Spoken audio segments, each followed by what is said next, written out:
Yo, what's going on, guys? Back for episode number 3.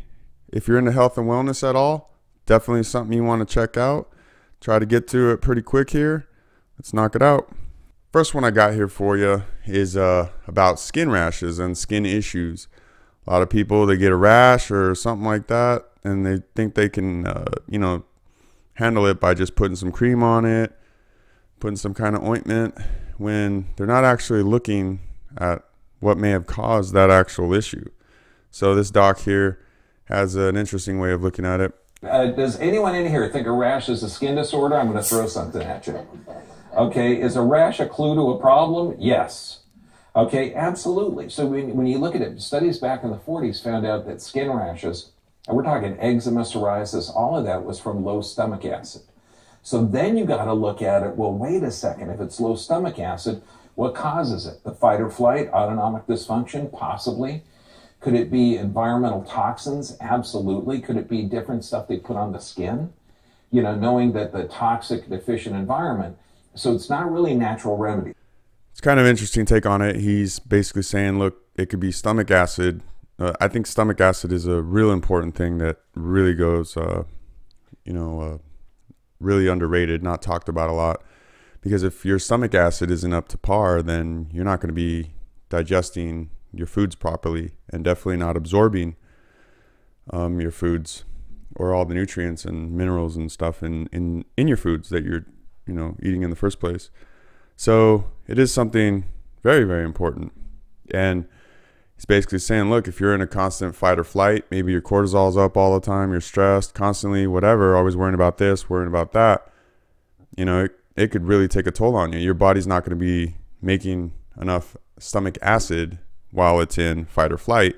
Because, like, dude, we don't got time to worry about breaking this food down. We're trying to actually survive, right? They know that the skin rashes has to do with the gut health because the skin is kind of like your intestines turns outward. Okay, so this could be candida, fungal infection, yeast. Okay, the little hyphae in there. So you're looking at a leaky gut possibly. And then what kind of antibiotics were they using within the last 20 years?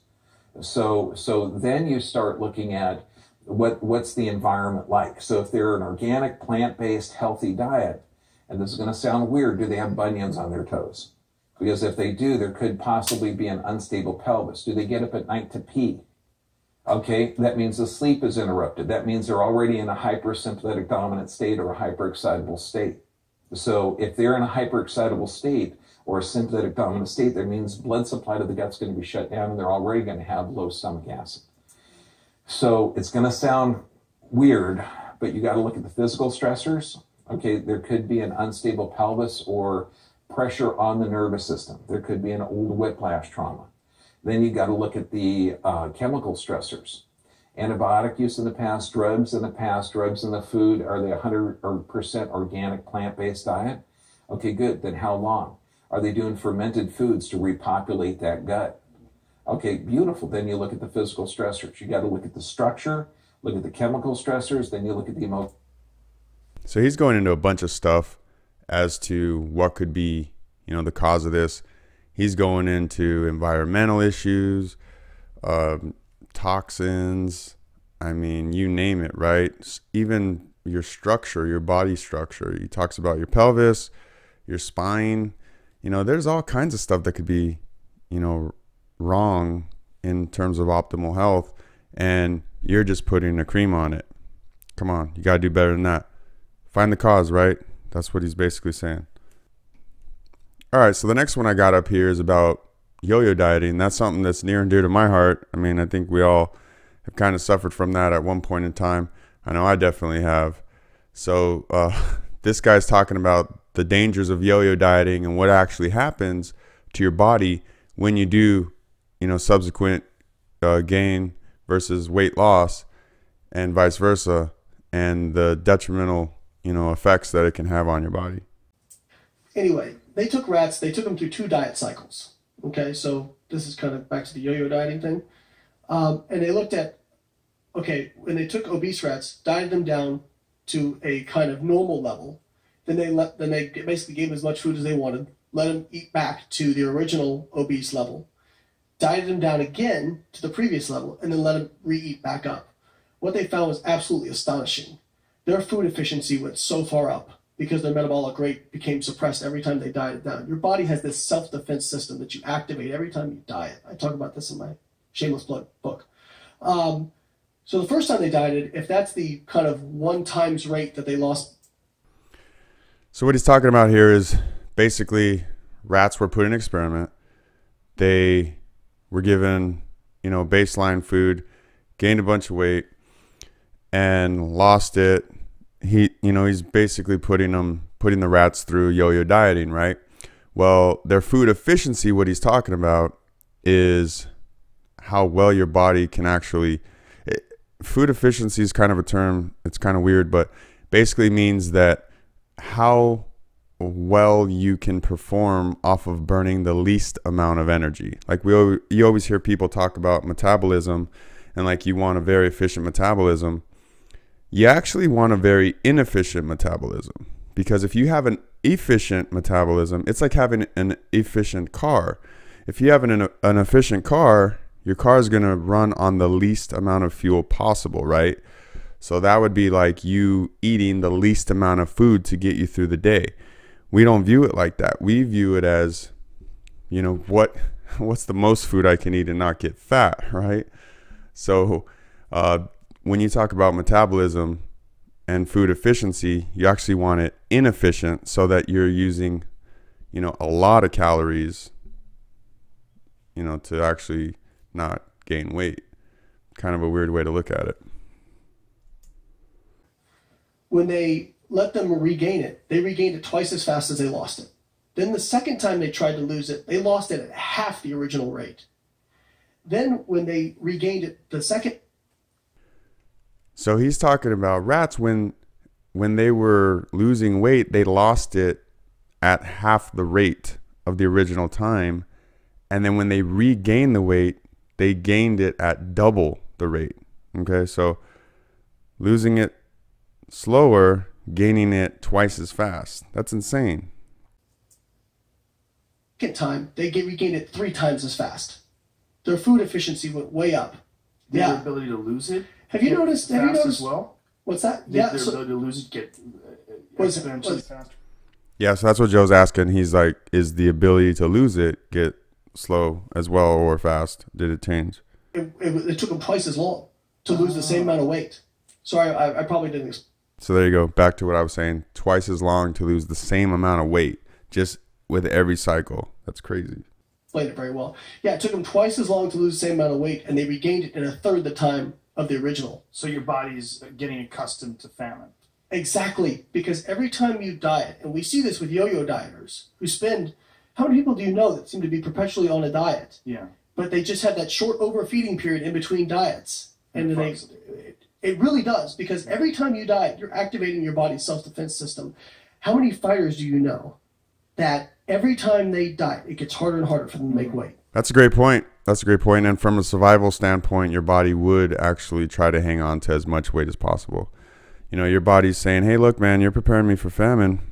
Nah, dude, I'm going to do what I got to do to not die that next famine, right? The next one I got here is from Ben Greenfield's podcast, and they're talking about insulin, kind of diabetes, type 3 diabetes. Some people say that Alzheimer's is actually really just type 3 diabetes. And they're going into here about a lot of people just testing their blood glucose, but insulin actually might be a better indicator of the blood glucose or your diabetes, because you can have low blood glucose, but if your pancreas is pumping out crazy amounts of insulin to keep that blood glucose down, then you're actually worse off. On paper, if you check your glucose, it might look good and you might think you're safe. But if that pancreas is going crazy, you might have some problems. It's a very simple question, okay? How much insulin does your pancreas need to pump out to keep your fasting blood sugar at its current level?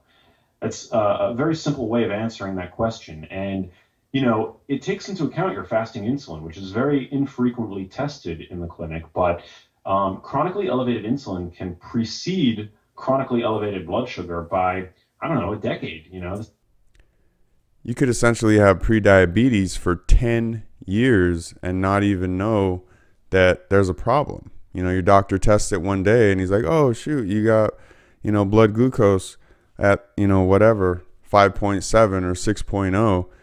And it's like, yeah, but your insulin's been, sky high for 10 years and you had no idea. So he's really advocating getting your actual insulin levels checked. And that might be, the canary in the mine, so to speak. That might tell you way ahead of time if you're really having diabetes issues, blood sugar issues, etc. This is something discovered by Joseph Kraft, the late Joseph Kraft. So, yeah, chronically elevated blood sugar is actually a lagging marker of chronically elevated insulin, which can take years before insulin resistance develops. But chronically elevated insulin is not going to be good for your health. And so we can look to this HOMA-IR, and all things considered, having a lower HOMA-IR is better. A lower HOMA-IR is going to tell you basically that you are more insulin sensitive.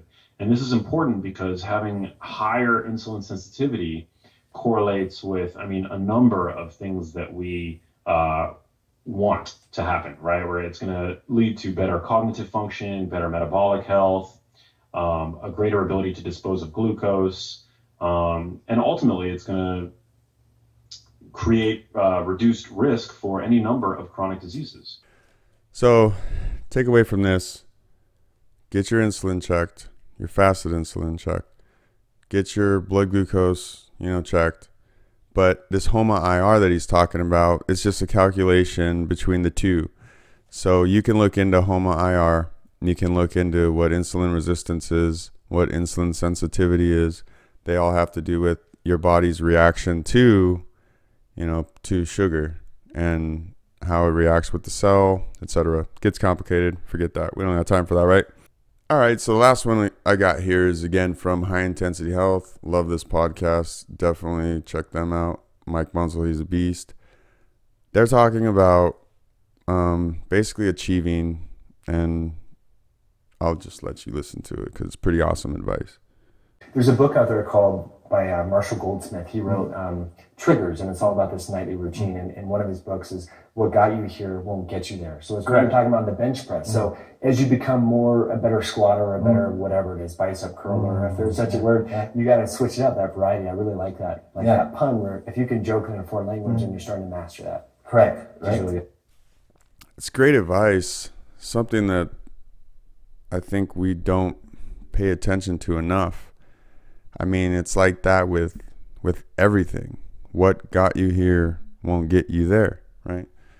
So they're talking about, in the fitness world, they're talking about benching and squatting, whatever. What gets your max to 250 is not going to get your max to 350. You're going to have to totally change some stuff up. If you can, run a 3-mile race, well, if you want to run 10, you're going to have to train differently. You're going to have to do something a little different. If you make 50 grand a year and you want to make 100, it's not going to get you there. The same process is not going to get you there. You need to do something completely different, right? I think that's great advice. That's great advice for us. Same thing. Think about your kids. Think about, everyone that you have influence over. That's some good advice there. Think about that. Tell yourself that, hey, look, what got me to my current position, as awesome as it is, and as great as progress as I've made, it's going to take a lot more to get to that next level if you want it. If you don't want it, then hell, just hang out and chill, right? That's all I got for this one, guys. I hope you found something pretty awesome in here. I know I did. If you didn't, shoot, man. We'll try again in episode 4. All right?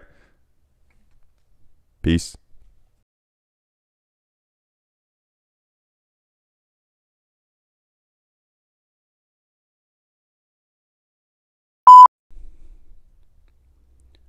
Yo, what the heck's going on, guys? Look, I know you're busy out there, so I'll get straight to it. Just like last time, episode 3. Got some good stuff here. If you're into health and wellness, definitely want to check this out. Let's rock. Nope. Hey, yo, what's going on, guys? What's going on, guys? Why does everybody say that? Everybody says that. Say something different. Yo, hey, what's going on, guys? Do I say my name? Do I not say my name? They don't care what my name is. I don't care what my name is, do you? Yo, what's going on, guys? Hey, welcome back. Episode 3. Got a good one here if you're into health and wellness at all. This one's for you. Let's get back to it. Let's get back to it. Get back to what? This is the start of the freaking episode.